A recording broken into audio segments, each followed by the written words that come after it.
Shalom, family.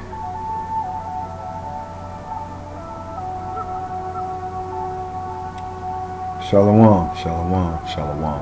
Shabbat shalom. Shabbat shalom.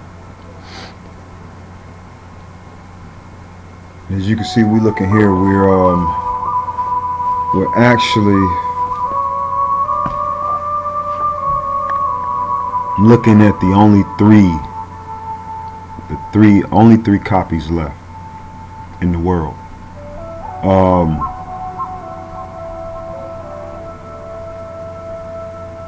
As you can see, man, if you haven't figured out by now, 90% of the Old, 50% of the New Testament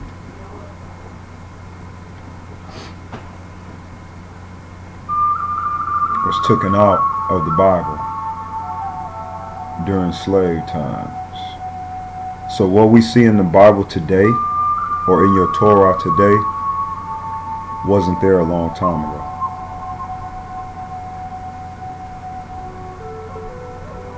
Wasn't even there.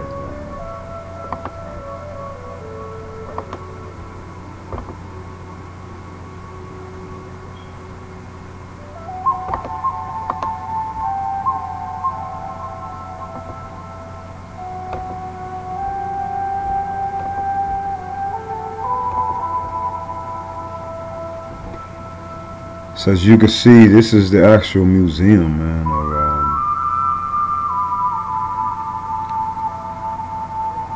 of in Washington D.C. of where one of the only three copies left in the world for some reason, that it records that 90% of the Bible today, or the Torah today,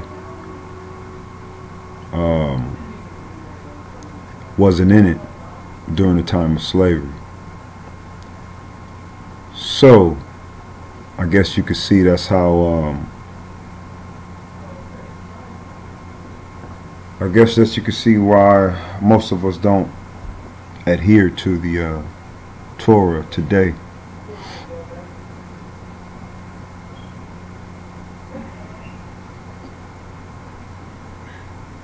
So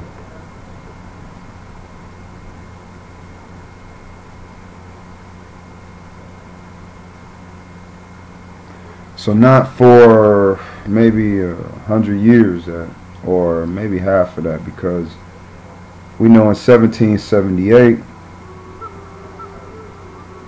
okay, United States was, so-called United States was declared. So 1778 really being 1208, right? So where does that put 1492 or 1452? Where does that put 1452? I'll tell you. Alright, if 1700s, 1778 was 1208, that will put 1452 in the year 1000. In the year 1000 was 1452. How is that, right?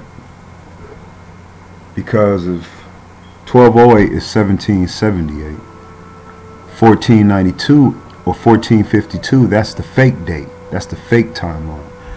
So 1452 from 1778, you got what? Or 1492, you got what? Right, you got almost 200 years, right? Okay then. So 1208, 200 years from that is what? It's the year 1000, right? Close, nearby somewhere. So the year 1000, you had the what? The dumb Diversas. The dumb Diversas. So the year 1000, you had the dumb Diversas. And then the year 1208, you had the declaration of the so-called United States. The declaration of the so-called United States, and so therefore, which they call 1778. So from 1778 to the year 1800s, they finally get the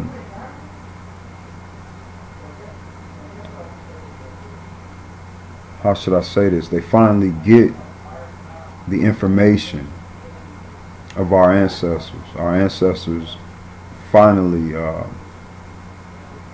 would tell them the structure of our ancestry and the documentation of our ancestry. So therefore, in the documentation of our beliefs and our heritage and our culture. So that's how it got into the Bible, or the Torah, or the Tanakh, or the Pentateuch, whatever you want to call it, for it is that. It's a book of creation of God's children, of Hawwa's children, and we are that. It's a book of the plane. It's a book of everything, actually.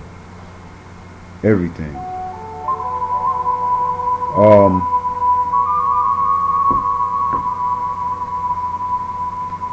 So yeah, so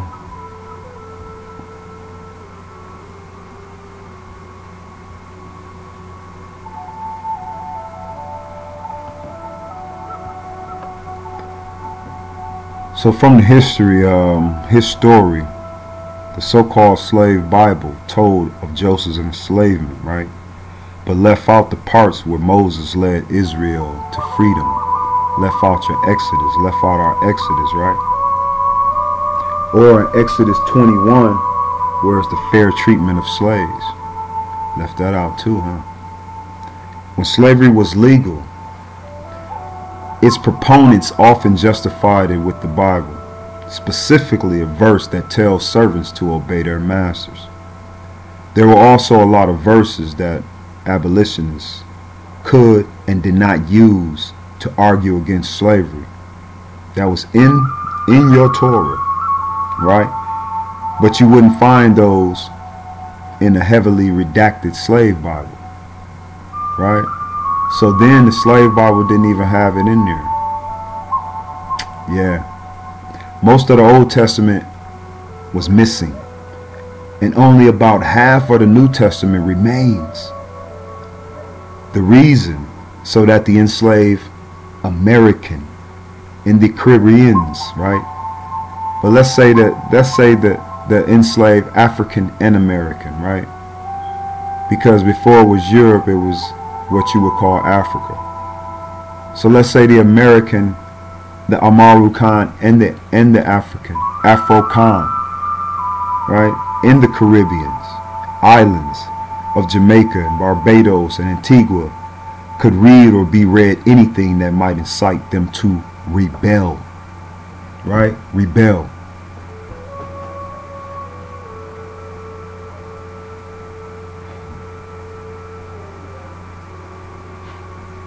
So it's not clear who exactly directed these changes. British planters in the Caribbean had long been weary of missionaries and could have demanded that they only teach enslaved people certain parts of the Bible. But some missionaries may have also believed that it was only appropriate to teach enslaved people excerpts that reinforce their enslaved status. Whoever the slave Bible editors were, they really highlighted portions that would instill obedience. Says Anthony Schmidt, a curator at Washington, D.C. Museum of the Bible, which has a copy of the slave Bible on display in the Washington, D.C. library. Okay? In the Washington, D.C. Museum. A copy of the slave Bible on display. There are only 2 other known, so there are only 3 copies in the world. Alright? And it's part of an exhibition at the Museum of the Bible in Washington. A Museum of the Bible in Washington. The first slave Bible was published in 1807. Okay, 1807. 3 years after the Haitian Revolution ended. That revolution was the only slave revolt in history in which enslaved people successfully drove out their European oppressors, okay, to form a new nation. And it increased American and European paranoia that the people they oppress will one day rise up against them, just according to the Bible. So man, I think it's time you really empty your cup, especially those that are claiming indigenous to the Ame'ricans and indigenous to this land, this continent, whatever you want to call it, this piece of land we call the Ame'ricans. You want to understand that we're talking about Joseph, all right? So you want to understand we're talking about Joseph. We're talking about, or however you would say it.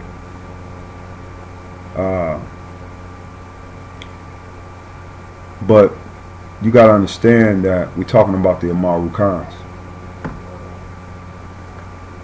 So you have to correlate your life, your history, your heritage, your culture, your language, your ethnicity, your background to the Ame'ricans.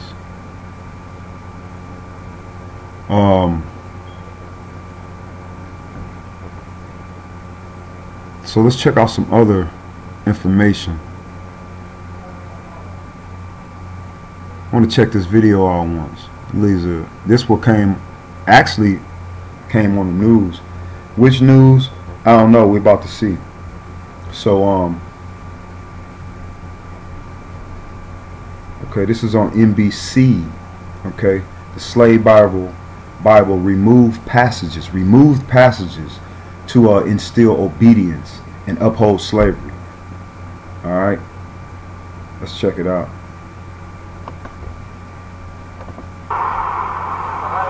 Inside Washington's Museum of the Bible, a single volume that is like no other. The so-called Slave Bible. Remarkable not for what's in it, but for what's not. So about 90% of the Old Testament's been removed, and about 50% of the New Testament's been removed. To put it another way, a normal King James Version has 1,189 chapters in it. The Slave Bible has only 232. Missing are chapters and verses that might have encouraged uprisings. Book of Exodus, redacted. No story of Moses demanding Pharaoh, let my people go. Gone is Galatians, and the verse, there is neither bond nor free, for ye are all one in Christ Jesus. And no Jeremiah, woe unto him that useth his neighbor's service without wages. What they've left in are verses such as Ephesians 6:5, which is the famous verse, slaves be obedient to your master. Looking at this Bible, it's hard to tell that anything's been taken out of it. That's correct. I mean, it looks like a normal book. For many enslaved Africans, this would have been the first time they were exposed to the Bible. A Bible selectively edited to instill obedience, using religion to underpin the horror of slavery. When people encounter this exhibit, what lasting impression do you want them to leave with? Well, we want to pass the message on that may this never happen again. The Bible itself is a whole book. It's not one that you get to carve up and use this piece or that piece. The Slave Bible designed to repress rebellion, but it didn't work. Enslaved people in the Caribbean constantly fought against slavery until emancipation. I think it's very relevant to understand our history. Not just American history, but our African American history, our roots, and how we got to this point. A dark chapter in the history of the good book. Jeff Bennett, NBC News, Washington. Hey, NBC. Yeah, what's still crazy is that we still don't understand the American history is the Afro-American history.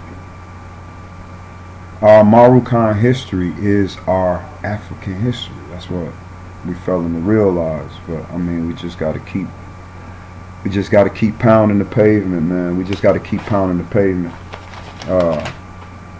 with knowledge, information.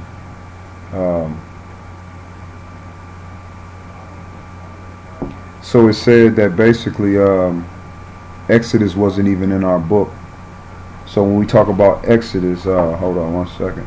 When we talk about Exodus, man, and we go to Exodus 21, let's go to our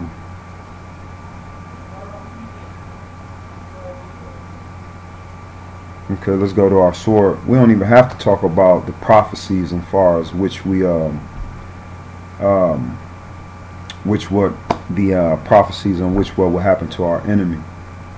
Okay. And we don't even have to talk about the prophecies of us to endure.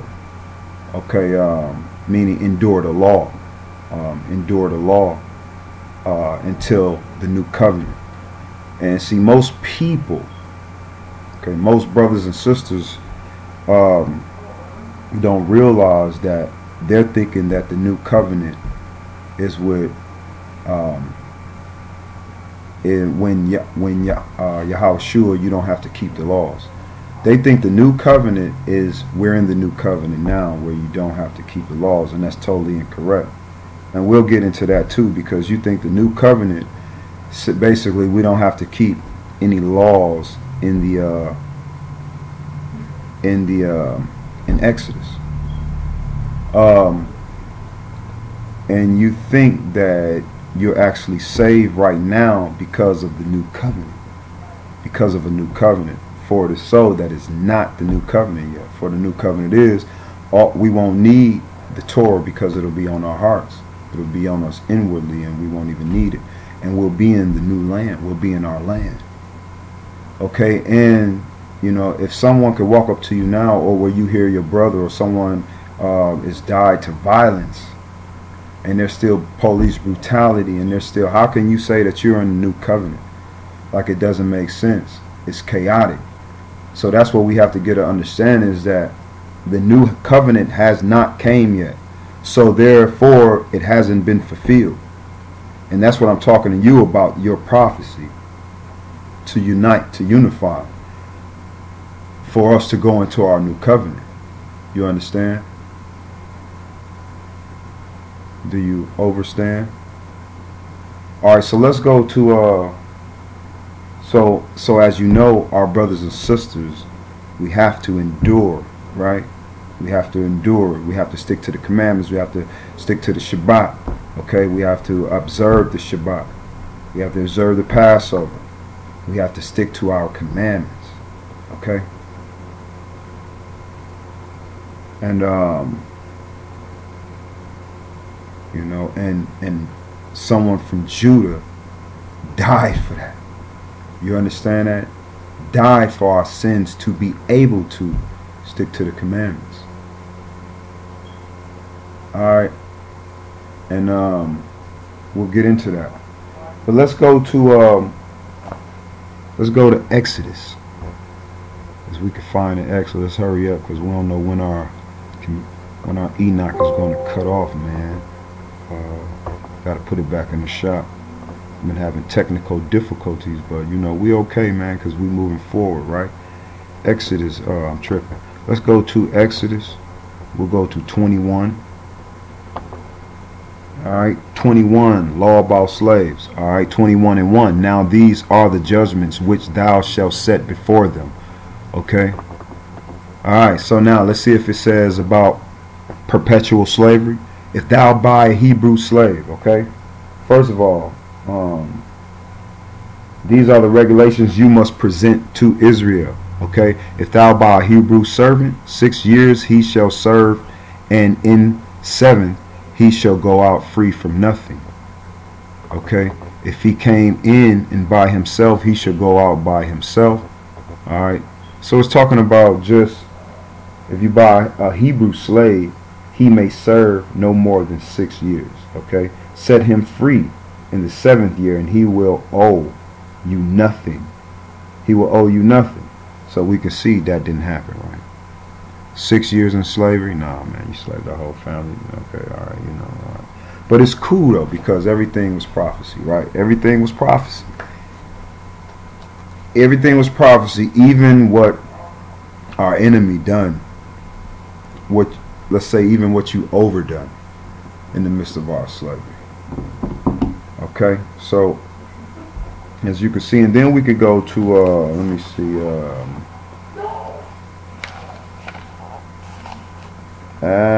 we could go to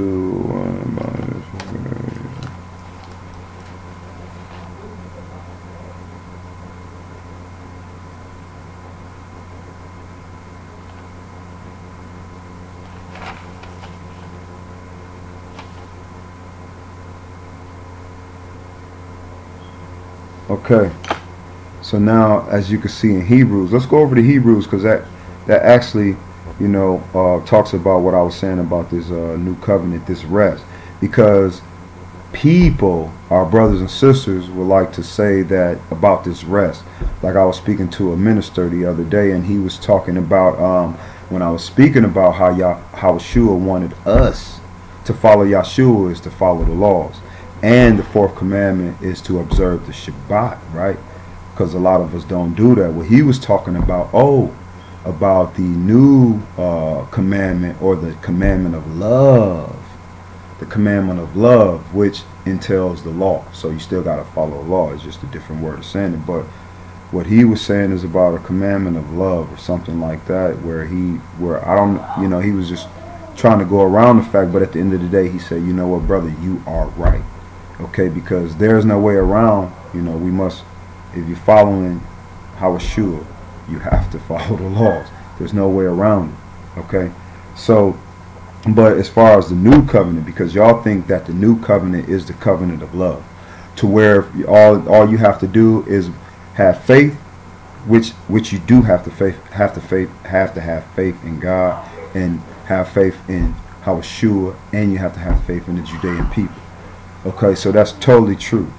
But you missed the point about the book, about your book, about how you have to follow, because we're not in the new covenant because of why. Okay, because Yeshua didn't succeed in this rest. Okay, we ain't in the new covenant yet. You have to prophesy. We ain't in the new covenant. Okay, that new covenant, like I told you, we'll go and check out Hebrews. Check out Hebrews. You know I'm going into the New Testament for this, for our brothers and sisters, but Hebrews 4. Let's go to Hebrews 4. Okay.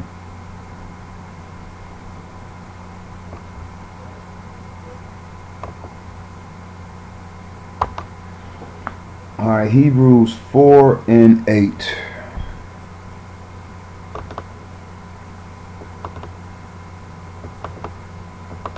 Hebrews 4 and 8. Okay, today when you hear this voice, don't harden your hearts.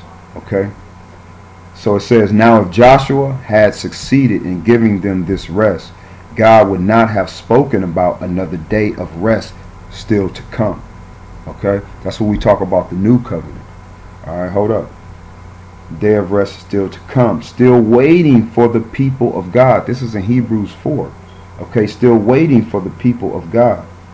Alright, still waiting for the people who walk. And then when you go down to 10, it says, for all who have entered into God's rest have rested from their labors, just as God did after creating the world. So let us do our best to enter the rest. But if we disobey God, that means if we disobey the law, statutes, and commandments, as the people of Israel did, we will fall. Okay, and when it's talking about as the people of Israel did, because it's talking about the law, statutes, and commandments, and the gospel.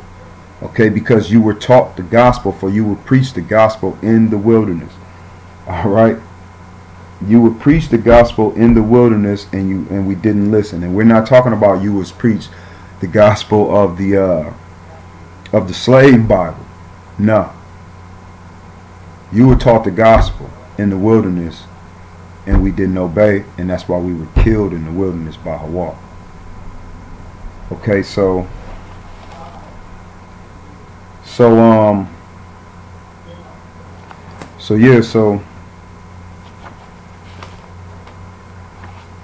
and then let me see if we go over to, let me see, we still can go over, I can deal with Isaiah 66, but I think we'll go over to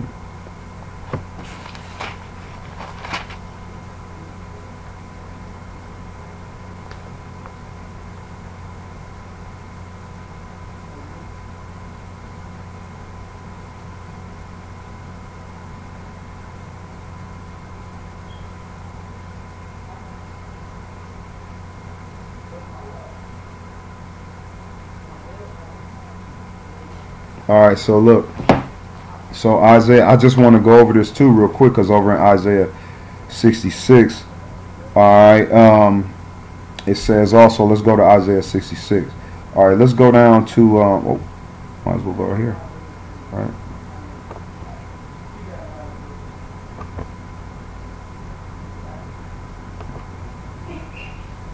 I don't know, some spirit was telling me to go to 66 real quick, so let's check it out. I don't know, man. Alright. The humble and contrite in spirit, okay? But let's go down to 2.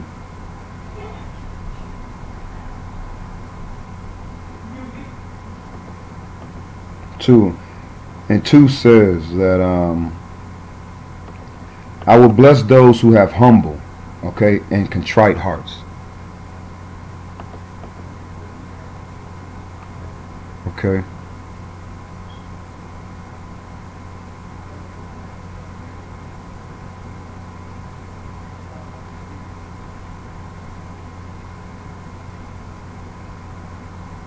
Who tremble at my word. Okay, but those who choose their own ways, delighting in their detestable sins, will have no other offerings accepted. When such people sacrifice a bull, it is no more acceptable than a human sacrifice. When they sacrifice a lamb, it is as though they had sacrificed a dog. You see that? As they sacrifice a dog, when they bring an offering of grain, they might as well offer the blood of a pig. When they burn frankincense as if they had blessed an idol, I will send them great trouble, all the things they feared. For when I called, they did not answer. When I spoke, they did not listen. They deliberately sinned before my very eyes and chose to do what they know I despise. Okay? So hear this message from the Lord, Ahchwa. All you who tremble at his words, your own people hate you. Didn't I tell you that? Your own people hate you and throw you out for being loyal to my name. Let the Lord be honored. They scoff. Be joyful in him, but they will be put to shame. What is all the commotion in the city? What is the terrible noise from the temple? It is the voice of Ahchwa taking vengeance against his enemies. Okay? Did they leave out Isaiah? Huh? 7. Before the birth pains even began, Jerusalem gives birth to a son. Who has ever seen anything as strange as this? Who ever heard of a such thing as a nation ever been born in a single day? Has a country ever come forth in a mere moment? But by the time Jerusalem's birth pains begin, her child will be born. Would I ever bring this nation to the point of birth and then not deliver it? Asked Ahchwa. No, I will never keep this nation from being born. Alright? I will never keep this nation from being born, man. That's Isaiah 66. Okay? As surely as my new heavens and earth will remain. Alright, let's go to 23, 6 and 23.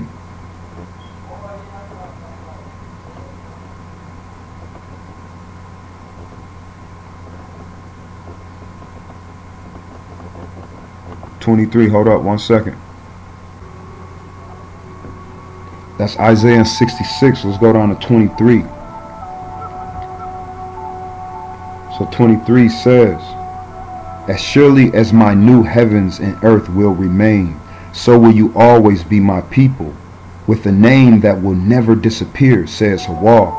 All humanity will come to worship me from week to week.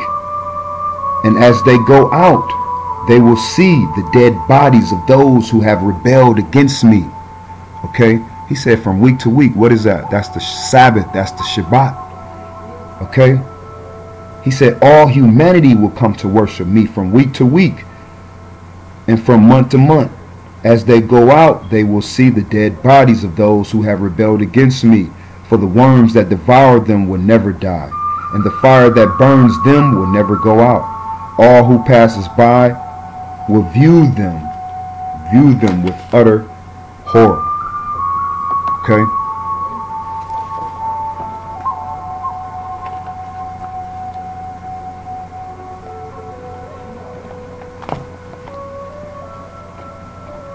Okay, so when it talks about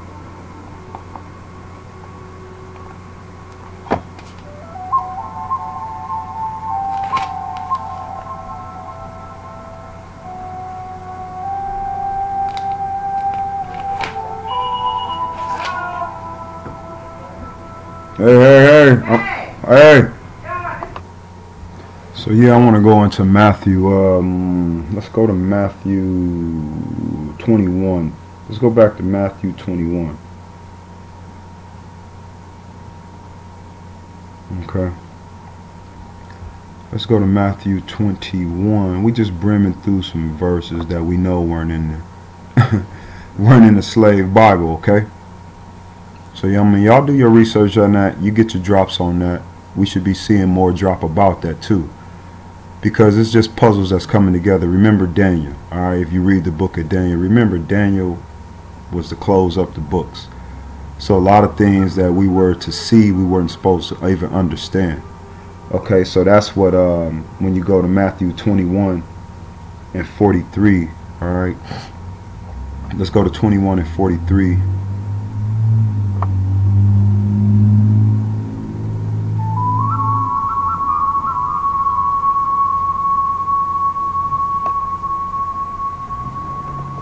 Okay, and you can see it's in red, so it's Yahshua's words, right?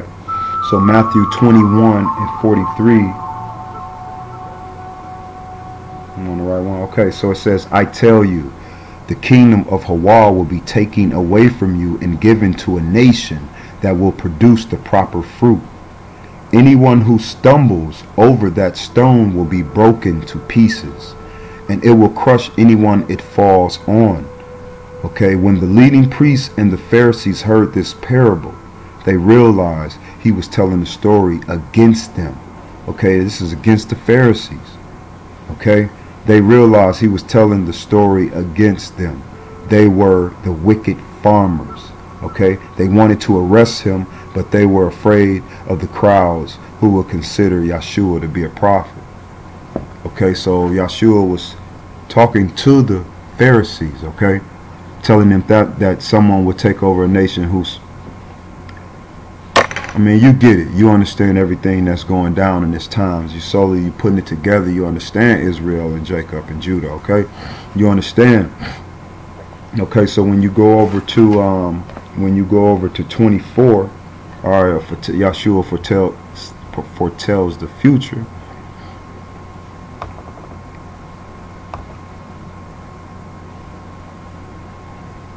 So you go to 24 and 9. Okay, 24 and 9. Okay, this was the gospel that was taught to you in the woods. Okay, about the law. All right, and about the seed. Okay, 24 and 9. So it says, then you will be arrested, persecuted, and killed. Okay, so all of us that didn't understand what was happening to us. Okay, then you will be arrested, persecuted, and killed. Okay, you will be hated by all over the world because you are my followers. Okay, and many will turn away from me and betray and hate each other. Okay, and hate each other. So if you turn away from Ahchwa, if you turn away from Yahshua, that's how you begin to hate me. Okay, that's how we begin to hate each other. Okay, we ain't understanding that, huh? Because we ain't understanding that during the time of our invasion, we hated each other. That's what we not realizing. We hated each other, man. And what we have to understand, our invasion was us on us, man. We hired them so-called white boys. Okay? We hired them so-called white boys to come in here and do this to us. And that's what you got to understand. Alright? That's what you have to understand. So therefore, like it says in Matthew 24 and 9, okay, betraying Ahchwa and betraying the Hamashiach is betraying yourself. So you hate each other. Okay, you hate each other, and many false prophets will appear. okay, will appear and will deceive many others. Alright? And deceive many others. Man, get the drop. Okay? Get the drop. And will deceive many people. Sin will be rampant everywhere, and the love of many will grow cold. But the one who endures to the end will be saved. Alright? Will be saved. We ain't talking about, oh, if when everybody dies. Okay, what some people think about, you think like, oh, when everybody dies, why do I want to wait till everybody will die? I want to get my cake now. See, that's the point. We're not waiting till everybody die. We're just saying some people would die until the time that we're waiting for Ahchwa to save us. You understand? For him to form our kingdom, for this to come into our plane. Do you understand? But you got a job to do. So while you sitting there talking about waiting on somebody to do something for you, you have a job to do, Israel and Judah. You have the job to do, Jacob, Benjamin. You have the job to do, Ephraim, Menasseh. You have the job to do. What is that job? You have to unite. You have to unite. You have to unite you with your neighbor. Yeah, that's your brother, Israel, Jacob. You have to unite with him. And through Ahchwa, through the Hamashiach, so you can understand the law, so you won't hate me for dumb shit. So you won't hate me for dumb shit. So you won't understand when I'm helping you instead of hurting you. Only through the lessons of the law that's with the son of Sirach. Shalaki Shalawam. Okay, so you got in verse 24, you have the foreigners settle in Israel. Okay, Assyria settles in Samaria. Okay, so the king of Assyria transported groups of people from Babylon, Cutha, Alva, Hamath, and Savarium, and resettled them in the towns, in the towns of Samaria, replacing the people of Israel. Okay, replacing the people of Israel. Okay, the king of Assyria transported groups of people from Babylon, Cutha, Alva, Hamath, and Sepharvaim, okay, and resettled them in the towns of Samaria, replacing them with the people of Israel. They took possession of Samaria and lived in its towns. But since these foreign settlers did not worship Ahchwa when they first arrived, the Lord sent lions among them, okay, which killed some of them, okay, which killed some of them. Okay, because the land is what? It's consecrated, like I told you before. Okay, everybody worships Ahchwa. Ahchwa puts you in certain places, man, even other nations and kingdoms. Okay, everybody, this land, this entire earth is sanctified, is consecrated. Okay, so a message was sent to the king of Assyria. The people you have sent to live in the towns of Samaria do not know the religious customs of Ahchwa of the land. He has sent lions among them to destroy them because they have not worshipped him correctly. Okay, the king of Assyria then commanded, send one of the exiled priests back to Samaria. Okay, so then that exiled priest he lived back in Samaria with the foreigners. Okay, all right, with the foreigners from Babylon. Okay, so those from Babylon worship idols of their God. I'm not even going to say these gods' name, but if you go down to 30, you can read them for yourself.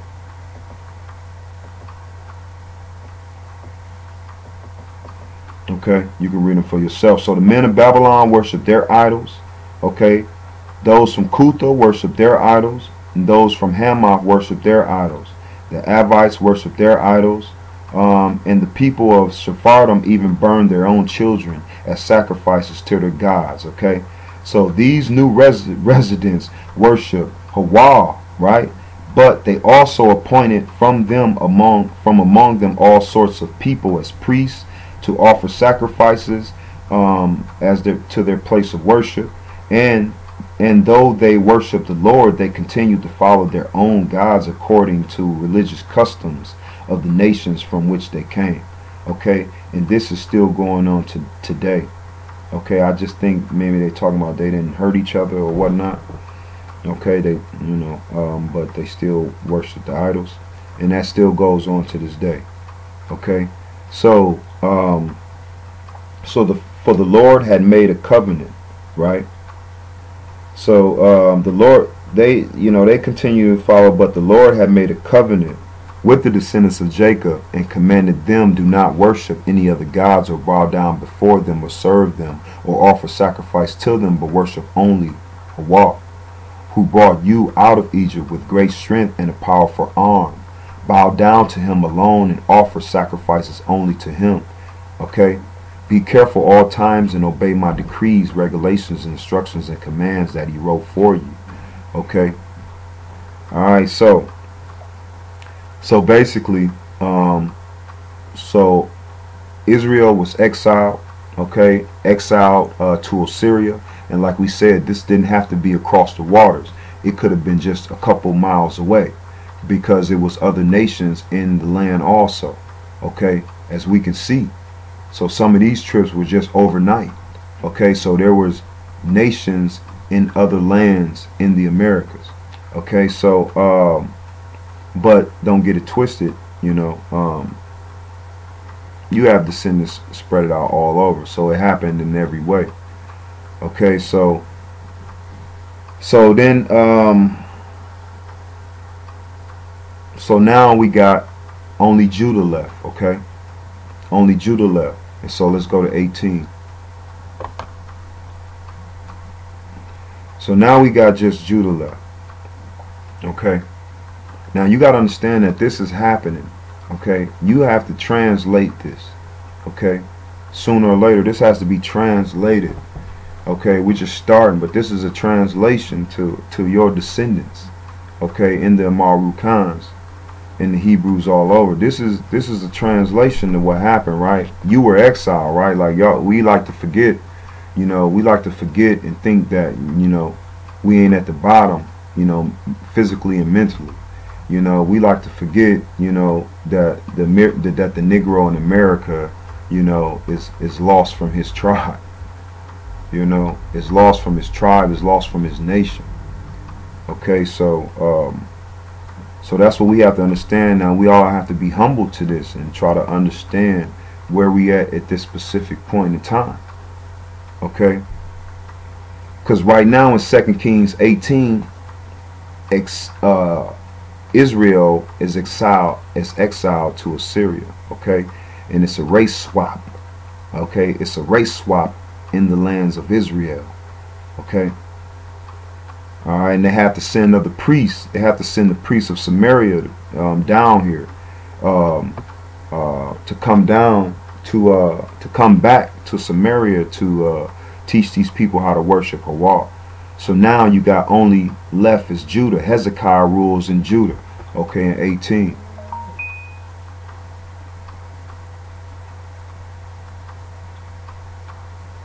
All right. So Hezekiah, son of Ahab, began to rule over Judah in the 3rd year of King Hoshea. Okay, reign in Israel.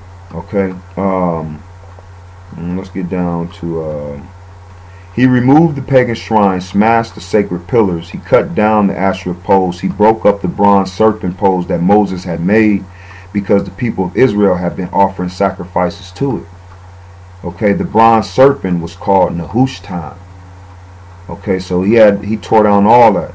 Hezekiah trusted in Ahchwa, the God of Israel. There was no like him. There was no one like him among all the kings of Judah, either before or after his time.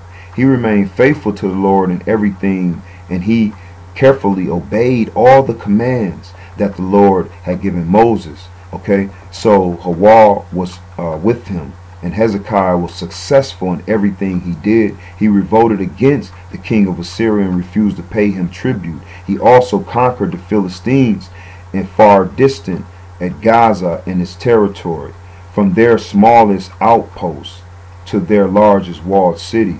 During the 4th year of Hezekiah's reign, which was the 7th year of King Hoshea, king of Israel, King Shalmaneser of Assyria attacked the city of Samaria and began to siege against it. These 3 years, all right, 3 years later, during the 6th year of King Hezekiah's reign, the 9th year of King Hoshea's reign in Israel, Samaria fell. Okay, at that time, king of Assyria exiled Okay, so it's just saying it over again. Exiled the Israelites to Assyria and placed them in the colonies in Hala, okay, along the banks of Haba River in Goshen and in the city of Medes. For they refused to listen to Ahchwa their God and obey him. Instead, they violated his covenant, all the laws that Moses, the Lord's servant, had commanded them to obey. Okay, so that was, then again, so it's just telling you, that was Israel's exile. So Israel invades Judah. Okay. Alright. So King Sennacherib of Assyria came to attack the fortified towns of Judah and conquered them. Okay. King Hezekiah sent his message to King of Assyria of Lashes. Okay, I've done wrong. I will pay whatever the tribute money you demand if you will just withdraw. Okay, the king of Assyria then demanded a settlement of more than 11 tons of silver and 1 ton of gold.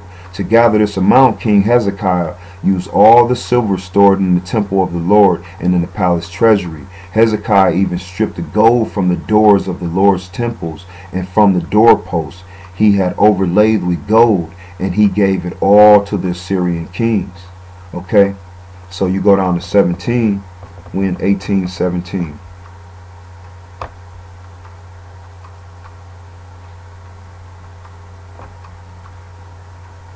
Okay, nevertheless, the king of Assyria sent the commander-in-chief, his field commander, and his chief of staff from Lashes with a huge army to confront King Hezekiah in Jerusalem. The Assyrians took up a position beside the aqueduct that feeds the water into the upper pool. Okay, yeah, and I want to talk about that too, this aqueduct. Okay, they don't talk about it here. I think they use a basin or something. Let me see. That's good. That's 17. Okay, Hezekiah was great Jerusalem. He went up against the king of Jerusalem, and they came. Okay, so they use a conduit. Okay, they use a conduit, which still explains it's a water course. Okay, little river. Okay, a conduit, meaning there's a tub, and then conduit, water flows through a conduit to go down to where it needs to go. So what I'm saying is that we call them aqueducts. Okay, but now we call them, the city where the aqueducts are, but now we call them just water towers. So if you look all over in the Americas, especially in Wisconsin, man, I'm talking about Muskego, Watertown, Cedarburg, there's nothing but water towers everywhere. Brookfield, Wisconsin, Waukegan, Wisconsin, Waukesha, Wisconsin. You see these names? These native sounding names, right? These native sounding names, and it's aqueducts, it's water towers. Those we put those here, man. We put those water towers here. That was the best water supply system that we use. Now we don't even use them. Okay, they switched it to the pipes. Okay, these lead pipes underneath the ground.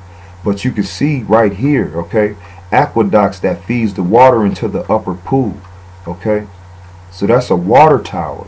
Okay, so that's where basically the Assyrians took up position beside this aqueduct that feeds water into the upper pool near the road leading to the field where cloth is washed. Okay, so they summoned the king by the water towers, man. And you know we got water towers all over here in the Americas. Okay,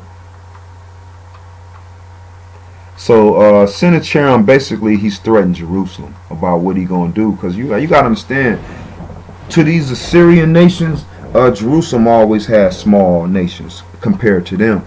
But see, we had prophets. We had prophets who would prophesy, and therefore Ahchwa would tell us what battles to fight. You understand? Ahchwa would tell us what battles to fight. Therefore, that's why we won mostly all our battles. You get it? We had that direct ruach, man. So listen. So when we get down to chapter 19, Hezekiah seeks the Lord's help. Okay. Chapter 19, Hezekiah seeks the Lord's help.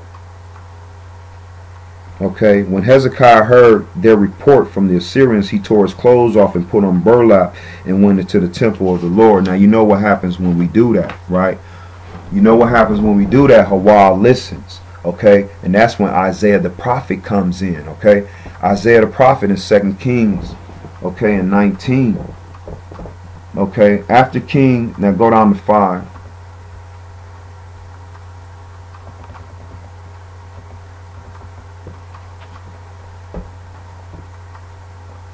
Okay, after King Hezekiah's official delivered the message to Isaiah the prophet, replied, okay, say to your master, this is what the Lord says.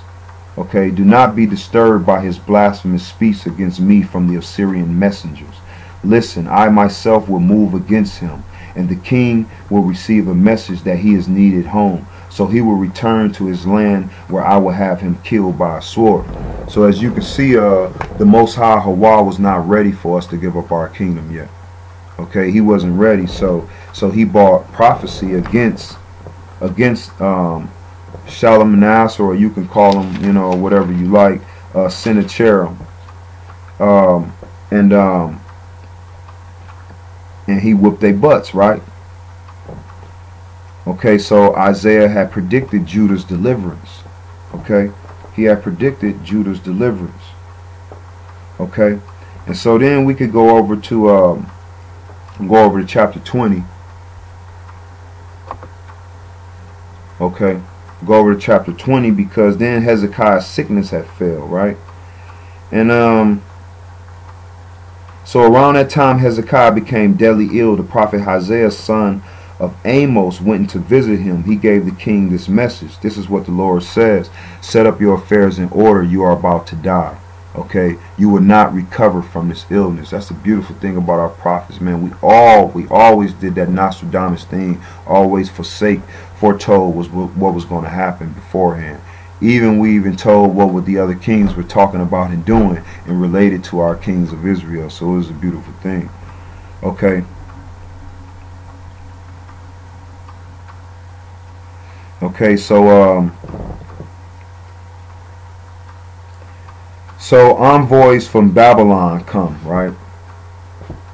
So even after all that, years later, envoys from Babylon come.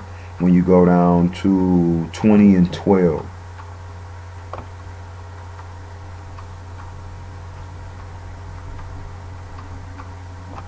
Okay, Hezekiah and the Babylonian envoys. Okay, soon after this, Merodach, Baladan, son of Baladan, king of Babylon, sent Hezekiah his best wishes and a gift, for he had heard that Hezekiah had been very sick. Hezekiah received Babylonians envoys and showed them everything in his treasure houses, the silver, the gold, the spices, the aromatic oils. He also took them to see his armory. So that's crazy how the Most High had softened his heart to Assyria and let them all in his, you know, I guess because he figured the Most High had won the war for him, right? Because he did, you know, he went and killed 185,000 Assyrian soldiers for Hezekiah. Okay, he had an angel of the Lord go and kill 185,000 Assyrian soldiers. So I guess Hezekiah was either kind of cocky, or, you know, but so this Babylonian king sent, you know, an envoy, all right, and he showed him everything. Hezekiah showed him everything. He showed him the treasure houses, the silver, the gold, the spices, the aromatic oils. He also took them to see the armory and showed them everything in the royal treasuries. There was nothing in this palace or kingdom that Hezekiah didn't show them. Alright, so then check out what Isaiah said. Isaiah didn't have to prophesy because he knew what time it was then, because he knew the mind of Assyria. Okay, then Isaiah the prophet went to the king Hezekiah and asked him, who were those men and what did they want? Okay, what did those men want and where were they from? Hezekiah replied, he said, they came from the distant land of Babylon. What did they see in your palace? Isaiah asked. They saw everything, Hezekiah replied. What? Okay, so I showed them everything. Okay, I showed them everything I own, all my royal treasuries. Okay, so then in 16, man, Isaiah, like, he says to Hezekiah, listen to this message from the Lord. The time is coming when everything in your palace, all the treasure stored up by your ancestors up until now, alright? So all the treasure stored up by our ancestors up until now, okay? Nothing will be left, says Ahchwa, alright? Some of your very own sons will be taken away into exile. They will become eunuchs who will serve in the palace of Babylon, okay? They will become eunuchs. And at this time, what he's talking about, eunuchs is, you know, being, like I explained before, hostess in the king's palace. So you would, so the king would get blessings, okay? So then Hezekiah said to Isaiah, this message you have given me from Ahchwa is good, for the king was thinking, at least there would be peace and security during my lifetime, okay? So the rest of the events in Hezekiah's reign, including his extent of power and how he built water towers, okay, and dug a tunnel to bring water into the city, are recorded in the history of the kings of Judah, okay? So best believe Hezekiah was a Maru Khan, all right? Wasn't a Maru Khan, man. Excuse me for all those tabs dropping. All right, so Hezekiah died and his son Menasseh became the next king, okay? So as you can see, the prophet Isaiah is telling him, like, man, look, that time is coming where Judah is about to fall, because Israel is already in exile, okay? It's already in exile. All right, so Manasseh rules in Judah. Manasseh was 12 years old when he became king. Okay, this is in 21. So let's hit 21 up. All right, Manasseh was 12 years old when he became king, and he reigned in Jerusalem. Hold on one second.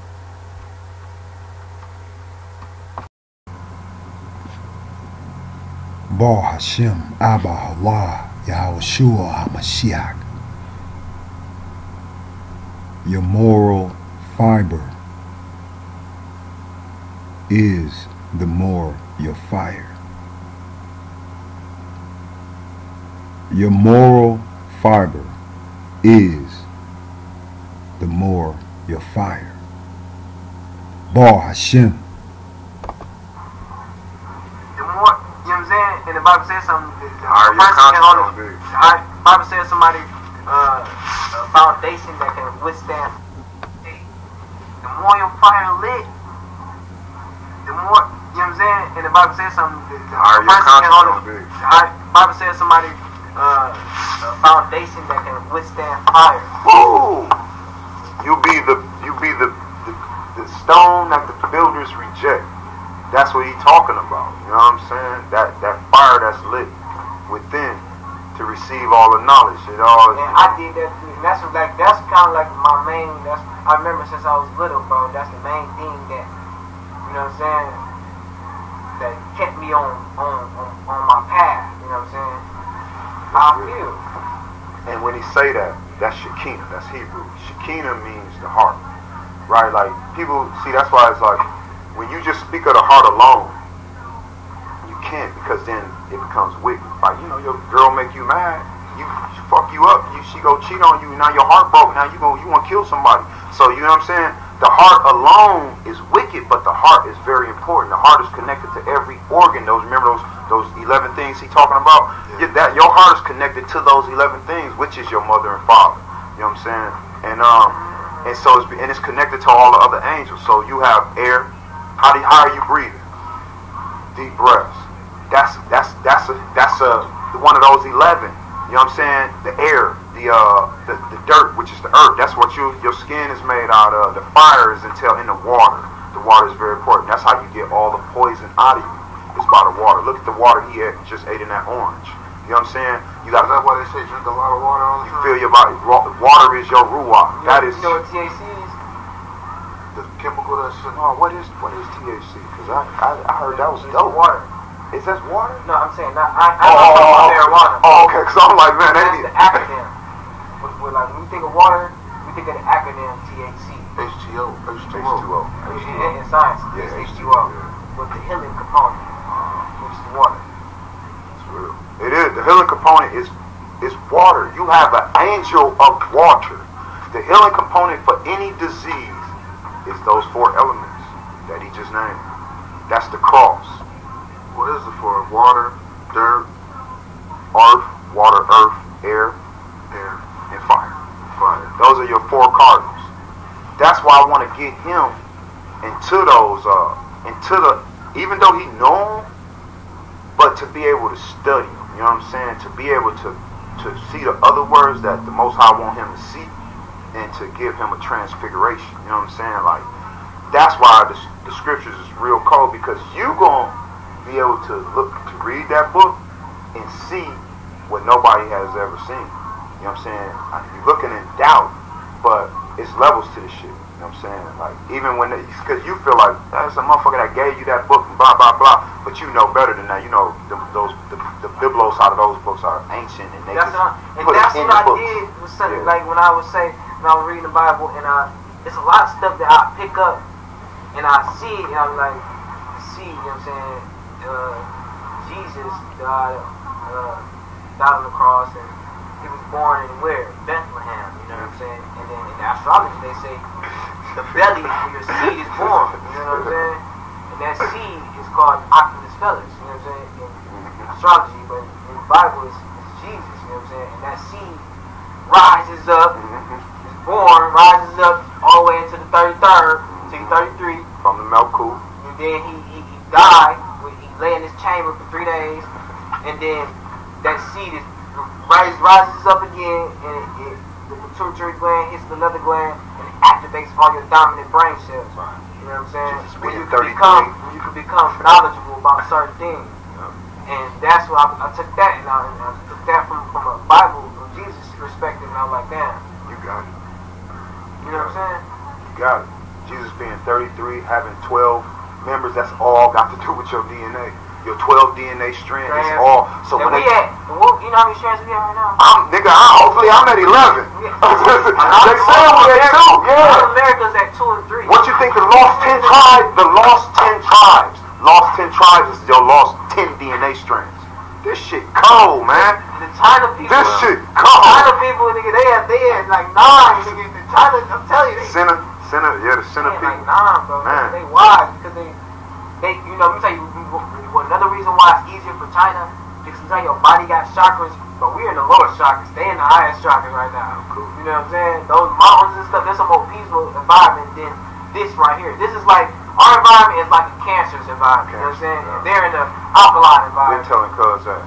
I've been telling you that, bro. Before you go, I was telling Cuz, you need to go to the four corners, where the cross at, where the towel is at. I'm going everywhere. See, bro. I know it's so deep, bro. You know I got a platform too. Oh, good. You know what I'm saying? So I got people. I need to get with you, man. I need to get with you. Whatever, man. I need to get with your platform, man. What you talking about, man? But the reason why I say Cali, because it's right over there, bro. You can do all that living outside you want to. You know what I'm saying? It's less concrete. This ain't nothing. You know the mountain. That's where the mountain's at. So you can live in the mountains all you want to. Because that's why I said you need to just go check it out. Because elevated is 8,000 feet up. So you're the sun right there. That's why I said the sun vibrating in different parts of our continent in you know deeper places. So it hits you more in the West Coast than it hits you over here. What you think about, man? I'm trying to figure out how to get where y'all at. I'm talking about intellectually, because I don't know nothing. I'll let y'all talk about Spanish and you know. But you know what is letting the shit out there go. You know what I'm saying? Letting a woman call you a punk and just walking away, or letting a nigga call you a bitch ass nigga and walk away. You know what I'm saying? Like, you gotta let. The more your fire lit, the more, you know what I'm saying? And the Bible says something.